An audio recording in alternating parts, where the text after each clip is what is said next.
Next is from Brock Miles, and the subject is Prince Ikea.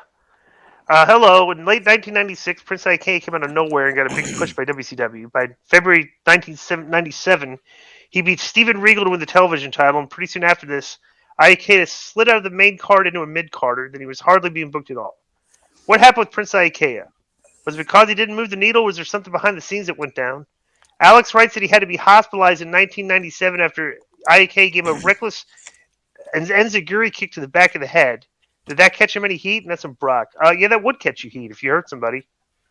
But Prince Ikea was just like he was talented, but it was just like he didn't have any promo ability or anything to like elevate him beyond the mid card status. But he was a decent, you know, Here was the problem with him.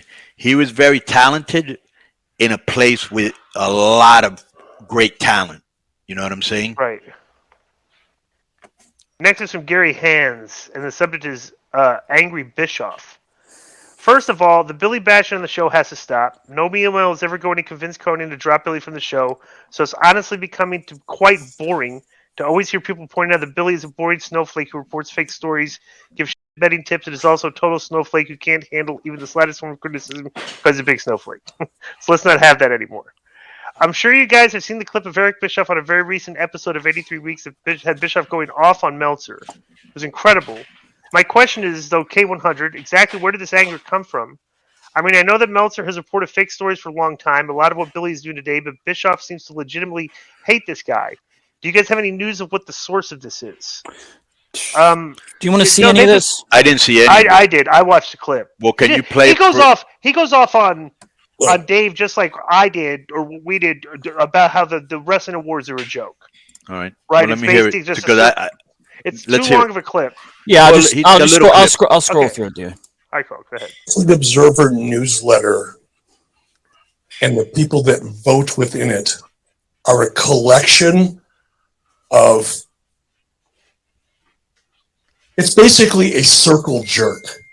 Okay. It's a experience for Dave Meltzer to be sitting in the middle of this small group of nerds like him and making these votes that are not based on anything closely related to any kind of subjective or objective reality. It's just not. You've got Dave Meltzer he creates this narrative within his little dirt sheet universe and gets like-minded, weak-minded people to all vote and agree with him and his perspective on things. To suggest that Tony Khan was Booker of the Year, Promoter of the Year, when his company damn near imploded last year as a result of the poor decisions, immature decisions, and nonsensical decisions that Tony Khan has made last year, is a joke. But the reason Dave does it is because of the proximity principle, right? Dave is close to the elite. He's close to the Young Bucks. He can say whatever he wants, and Tony Khan could criticize Ariel Helwani for not being objective. Dave Meltzer, if he is not a paid supporter and promoter in his own way of AEW, probably should be. And now it's all blowing up in his face. So he tries to, balance it out a little bit. But Dave Meltzer it's funny how Dave projects a lot. He really projects a lot. And I've noticed it more and more because of the way he covers recently. All right, this is good. Yeah, he's just talking about he doesn't like Dave. Dave because Dave has questioned, Eric's credibility on issues over the years. Right. So especially what their main source of consternation was. It's kind of a little bit sad because you shouldn't harbor that type of hate for anybody at this age. You know what I'm saying? That should either be fixed or let go. I mean, we all love Eric, but he shouldn't be, keeping that inside. You know what I'm saying?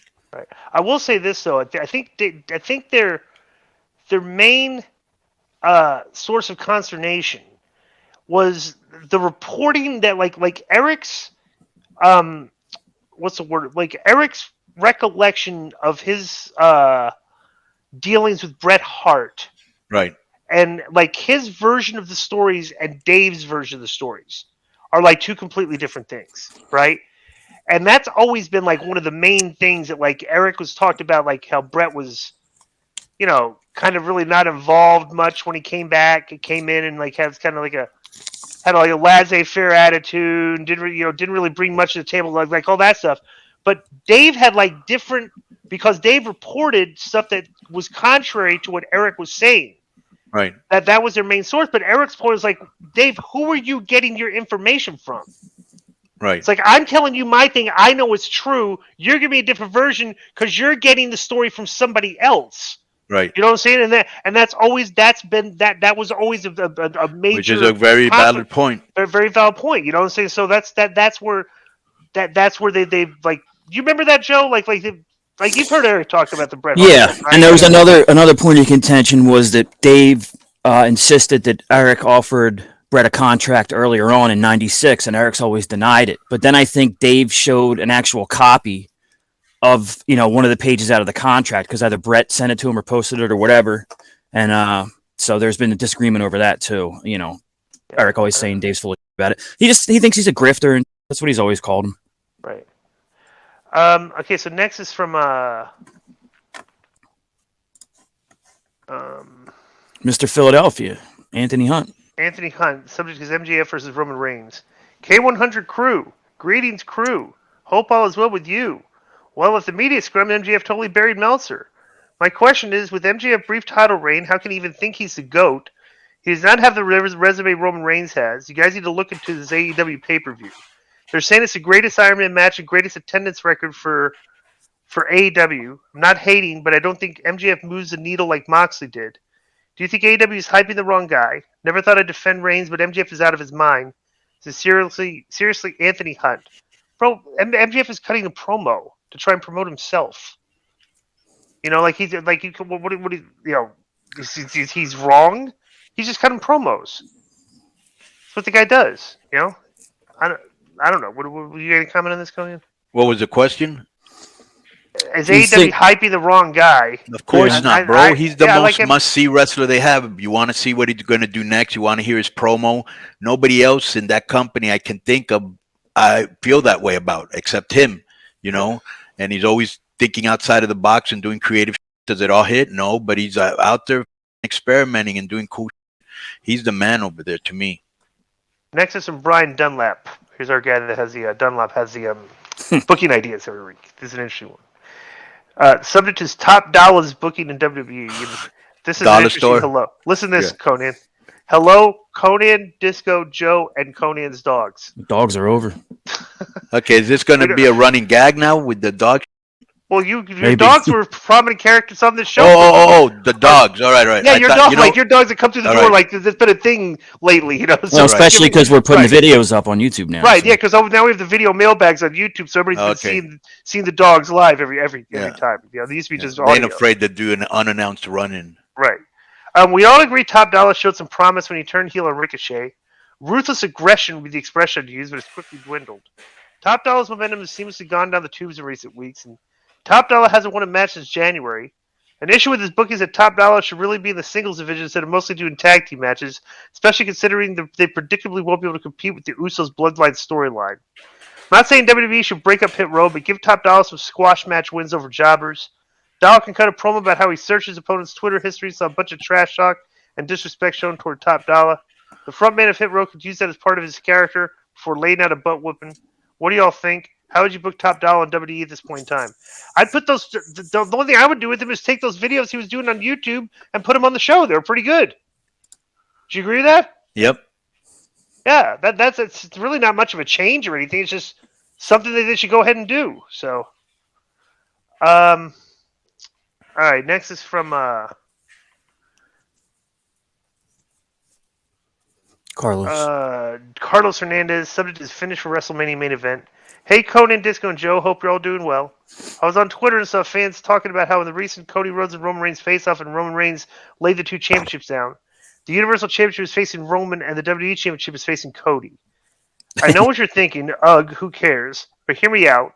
Cody Rhodes keeps talking about wanting to be WWE Champion, not Universal Champion.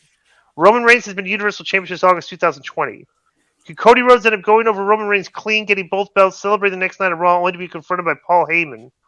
Heyman can congratulate Cody and put him over verbally, but say that Cody is a WWE champion and not the Universal champion because of a clause in the WrestleMania match contract. Cody hands the Universal belt to Heyman but makes a promise that the next time they face off again, the result will be the same. Cody Rhodes walking out with both championships. Is this a good way to protect both guys even though Roman Reigns gets pinned? Never been a fan of having two champions, but if it means good business and eventual rematch, why not? Sorry for the long email. Be safe. I don't. Let me just say real quick that, and I don't know if you guys will agree or not. I don't like it because anytime you do something with a contract like that, where the babyface missed something, it makes them look stupid. So I don't yeah, exactly. I mean, like they're going to have a contract for this match, and like it's go. Oh, wait a minute, you only lost the one belt. That's like so stupid. Like they wouldn't know what the contract stipulations were. With it would make Cody look like an idiot. It's like right. Piper make the company look like an idiot too. Piper beat Hogan at a Starrcade after he first came back, and everyone thought, "Oh, Piper's the new champion," and we found out the next night. Oh no, that was a non-title match. And it had never been said before. Piper didn't notice it in the contract or something. It was stupid.